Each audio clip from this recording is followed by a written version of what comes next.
When the F1 community talks about the best drivers on the grid right now, a large group would say Max Verstappen, as he's the reigning world champion. Another very loud group would say Lewis Hamilton, as he's a 7-time world champion. Then a lot would say Alonso with his 2 championships. Some would say Charles Leclerc or Lando Norris, but very rarely one would mention Carlos Sainz. I wonder why that is. He has beaten most of his teammates and scored podiums and wins. Is he too modest? Is his driving not spectacular enough? Why is he always so under the radar? Let's have a look at the career of the young Spaniard and see if we can start appreciating him a little bit more.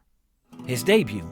Carlos Sainz made his debut for Toro Rosso in 2015, the same year as Max Verstappen, who happened to be his teammate that season. Now the final standings don't really reflect how level their performance was. Max Verstappen ended up with twice as many points, but Sainz had suffered many reliability problems.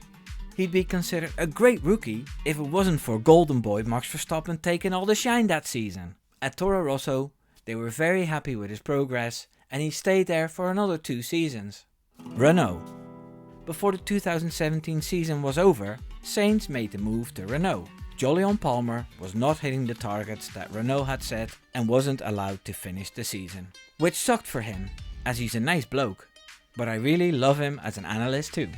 Nico Hülkenberg was Carlos' teammate and both tried very hard to score a podium, something that Nico Hülkenberg is still trying to do. Hülkenberg did score 16 points more than Carlos Sainz, which isn't that strange as Carlos was new in that team and had to get used to everything. As it turned out, Sainz didn't get much time to get used to Renault, as it came out that he was going to be replaced by Daniel Ricciardo in 2019. Abiteboul had convinced Ricciardo with some juicy prognosis on their engines to jump free from Red Bull and join Renault. Well, we all know how that went. Now it's time for my sponsor. It's a Dutch company, so it's in Dutch, but don't worry, it won't take long. This video is sponsored by Bloeibloemen. Op zoek naar een cadeau voor een ander of voor uzelf? Met de website van Bloeibloemen bent u op het juiste adres. U kunt hier terecht voor dagverse boeketten, maar ook voor het prachtigste trouw- en rouwwerk voor u of uw dierbaren. Bestel het mooiste boeket voor elke gelegenheid via de webshop www.bloeibloemen.nl/webshop. Wij leveren onze dagverse bloemen direct vanuit Flora Holland Rijnsburg en bezorgen in heel Nederland. We hanteren daarbij diverse bezorgmomenten en tarieven. De link voor de website van Bloeibloemen staat in de beschrijving van de video. And now back to the video. McLaren.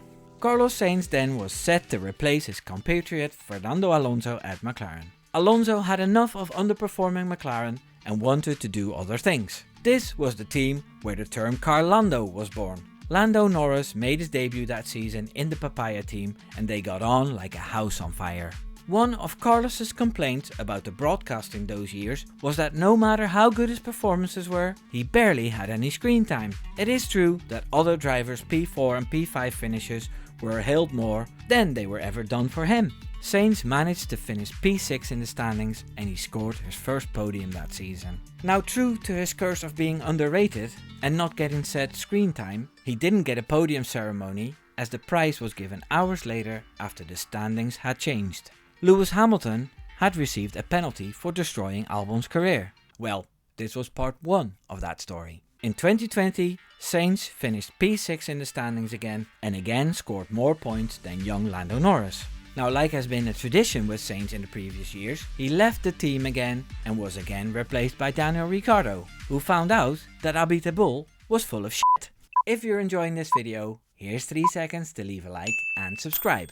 I'm working hard to reach the partner program and with your help, I'll get there. Thanks a million. Ferrari. In 2020, just a few days after it was announced that Sebastian Vettel wouldn't get a contract renewal at Ferrari, the news broke that Carlos Sainz signed a 2-year deal with the Italian team. People may not remember, but Sainz beat Charles Leclerc that season, Ferrari's child prodigy. Okay, it was only 4.5 points, but still. In 2022, Sainz scored his first win at the Silverstone Grand Prix. I think that's quite a big accomplishment, to walk the path through all these midfield teams, to land at Ferrari and then start to score podiums and a race win. And the story doesn't end there. This season he's beating Charles Leclerc again. Carlos Sainz is the only non-Red Bull driver to win a race this season. Now, does he get any credit for that? Does he During the Qatar Grand Prix weekend, his car had a terminal issue and he couldn't even start the race. Things went on as normal and people didn't make a very big deal out of a Ferrari driver not being able to start, which I find odd, and it's something that only happens to unlucky Carlos Sainz. Under the radar. What I personally like about Carlos Sainz is that he's driving for the most prestigious Formula 1 team and still maintains a low profile. Does anyone know how many pole positions he scored this season? You probably can't. I had to look it up too. Carlos Sainz Jr. is, in my opinion, a driver to keep an eye on. All those seasons in lesser packages, getting used to new teams, he kept being consistent. Yes, also consistent visits to the gravel, I admit that, but who knows what might happen if Ferrari comes out next season with a better package than last season. Where I was afraid that Leclerc would get beneficial treatment from Fred Vasseur, seeing their pass together at Sauber, I see none of that this season. Yeah, the strategy was equally poor for both at times.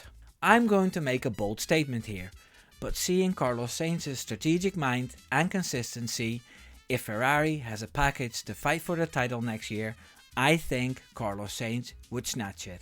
What do you think? Take care now. Doei doei.